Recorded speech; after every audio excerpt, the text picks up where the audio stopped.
Half of Elphus was still sticking up. That was all right, of course, but the corner of the blood-stained mattress was also still poking out of the dirt.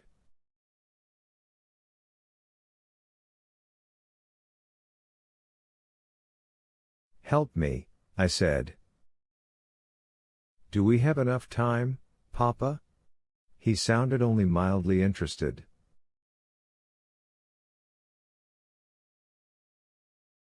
"I don't know. Maybe. Don't just stand there, help me." The extra shovel was leaning against the side of the barn beside the splintered remains of the well cap.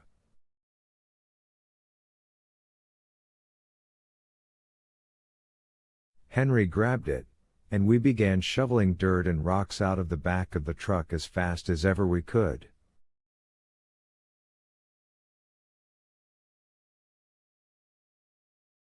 When the county sheriff's car with the gold star on the door and the spotlight on the roof pulled up by the chopping block, once more putting George and the chickens to flight, Henry and I were sitting on the porch steps with our shirts off and sharing the last thing Arlette James had ever made, a pitcher of lemonade.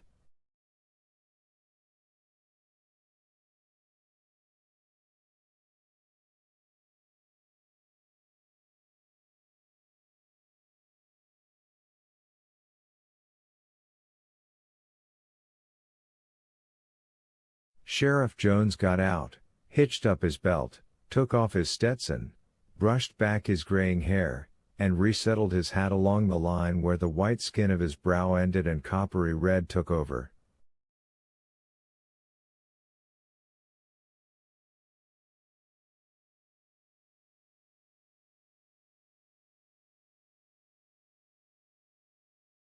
He was by his lonesome.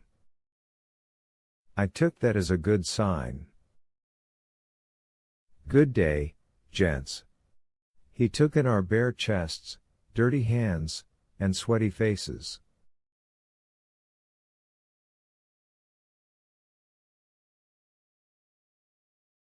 "Hardcoreing this afternoon, is it?" I spat. My own damn fault.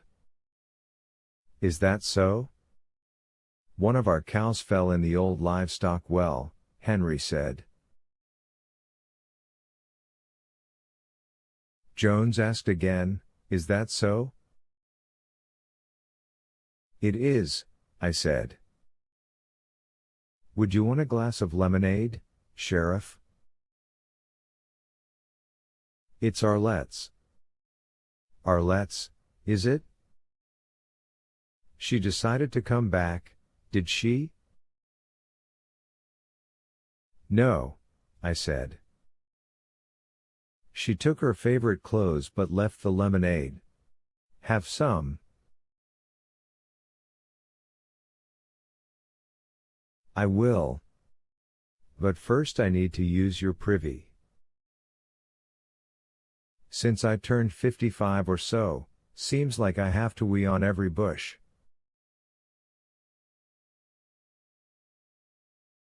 "It's a goddamned inconvenience." "It's around the back of the house. Just follow the path and look for the crescent moon on the door." He laughed as though this were the funniest joke he'd heard all year, and went around the house.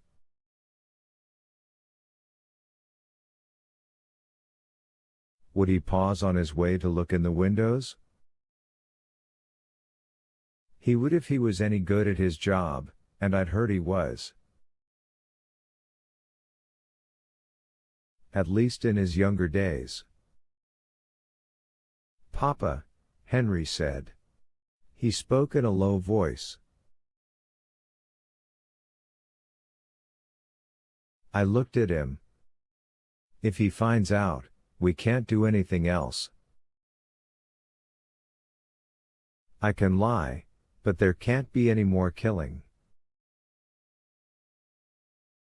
"All right," I said.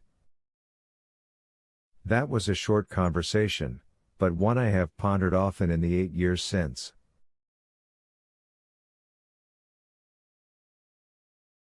Sheriff Jones came back, buttoning his fly. Go in and get the sheriff a glass, I told Henry. Henry went. Jones finished with his fly, took off his hat, brushed back his hair some more, and reset the hat.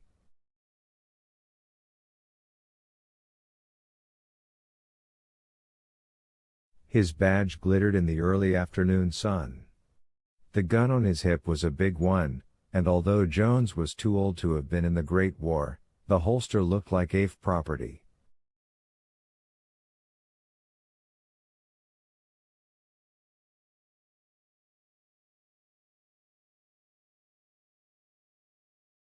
Maybe it was his son's. His son had died over there. Sweet-smelling privy, he said. Always nice on a hot day. Arlette used to put the quicklime to it pretty constantly, I said.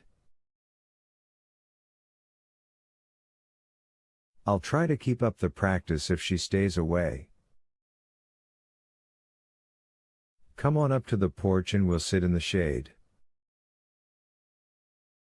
Shade sounds good, but I believe I'll stand. Need to stretch out my spine. I sat in my rocker with the PA cushion on it. He stood beside me, looking down. I didn't like being in that position but tried to bear up patiently.